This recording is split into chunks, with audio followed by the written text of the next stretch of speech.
Good morning everyone, my name is Aisha Zahra with student ID number 20 and 4. Today I will be presenting a journal article titled The Threat Impact of the COVID-19 Pandemic.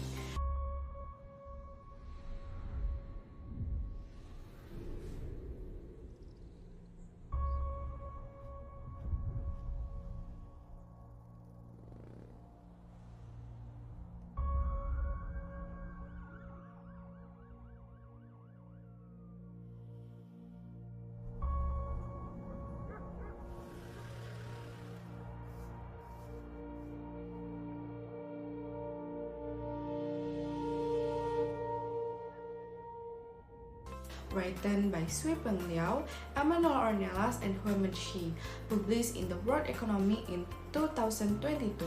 This article investigates a central question: how did the COVID-19 pandemic affect international trade specifically? How did it change the amount that countries imported from China throughout the year 2020?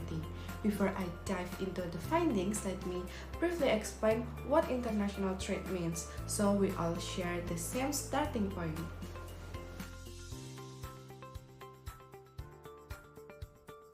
International trade is simply the buying and selling of goods between countries.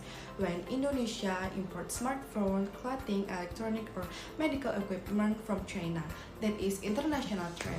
And when Indonesia exports palm oil, rubber or coal to other nations, that is also international trade. Now imagine the chaos COVID-19 caused to this system.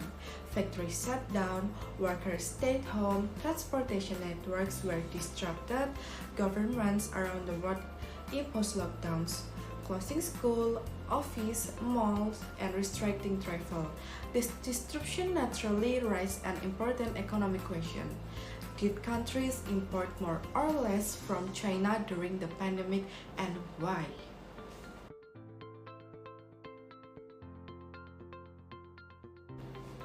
To answer this question, article used a method called gravity-like estimation, a standard tool in international economics that models trade flow based on the economic size and condition of countries.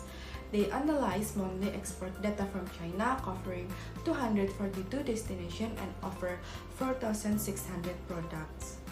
From January 2019 to December 2020, their headline finding is this: on average, countries imported approximately 10% less from China during the pandemic compared to before. But the story behind this number is more complex and far more interesting than it first appears.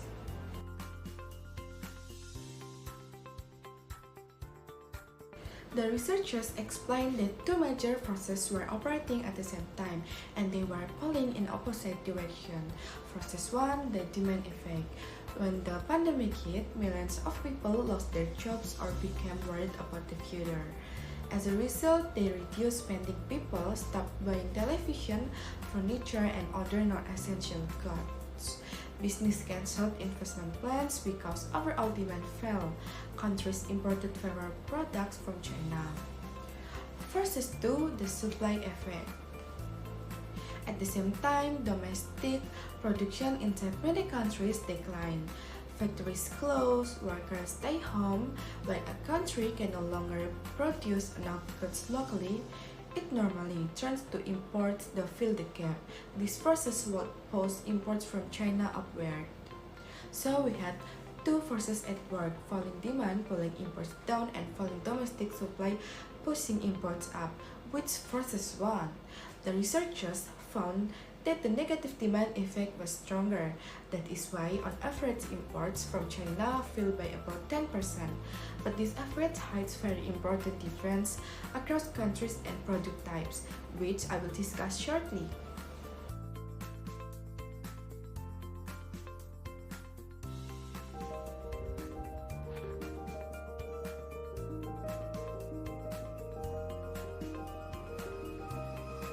Lockdown stringency. The study measured government restriction using the Oxford Stringency Index, a score from 0 to 100 reflecting how strict a country's lockdown policies were. The researchers found that stricter lockdowns significantly reduced imports from China.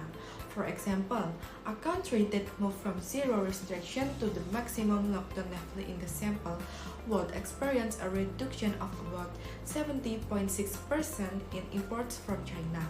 This makes sense. When businesses are closed and people stay home, economic activity collapses and the demand for imports could fall sharply. Trade diversion, a surprising finding. Now here is one of the most interesting results. What happened when a country's other trading partners, not China, were badly hit by COVID-19? The researchers found that when those partner countries suffered higher COVID-19 deaths, the importing country actually bought more from China, not less. This is called trade diversion. When you cannot get goods from your usual supplier, you find a new one. China was especially well positioned to fill this role. After the initial outbreak in early 2020, China's economy recovered relatively quickly.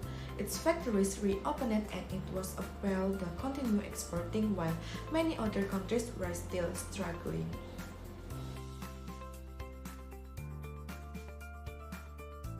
Product differences. The pandemic did not affect all products equally. Medical goods such as masks, gloves, ventilators, and test kits were largely unaffected by the usual lockdown effects. In fact, demand for these goods soared as countries urgently need supplies to fight the virus. On the other hand, durable consumer goods like television, washing machine, and furniture experienced a much sharper decline. During economic uncertainty, people delayed buying expensive, not essential items. This mirrors what happened during the 2008 global financial crisis. Country differences larger. OECD member countries responded differently from poorer non-OECD nations. In wealthier countries, governments provide generous fiscal support, stimulus payments, unemployment benefit, debt relief. This keep consumer spending relatively stable, so import from China held up better or even increased during lockdown. In poorer countries, where households had less savings and received less government support, the income loss was more severe and immediate, leading to a sharper decline in imports.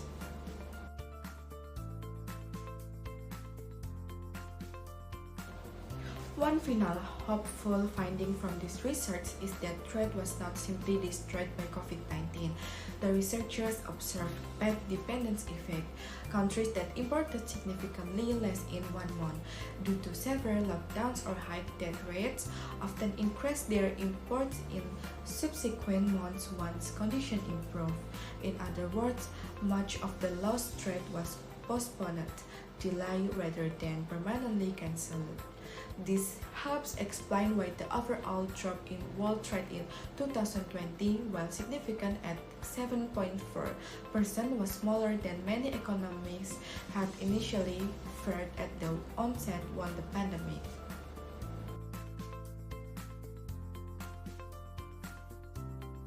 To summarize, this article by Liu, Ornelas, and Xi show us that COVID-19 was far more than a health crisis. It was a powerful and complex shock to the global economy and international trade. The 4 main takeaways are: 1. COVID-19 reduced global imports from China by approximately 10% on average in 2020. 2. Stricter lockdowns amplified this decline, with the most severe restriction causing up to 70.6% reduction. 3. Trade diversion benefit China when other exporting countries were badly affected by the pandemic. And the last, trade was largely postponed rather than permanently lost, demonstrating the resilience of global trade networks.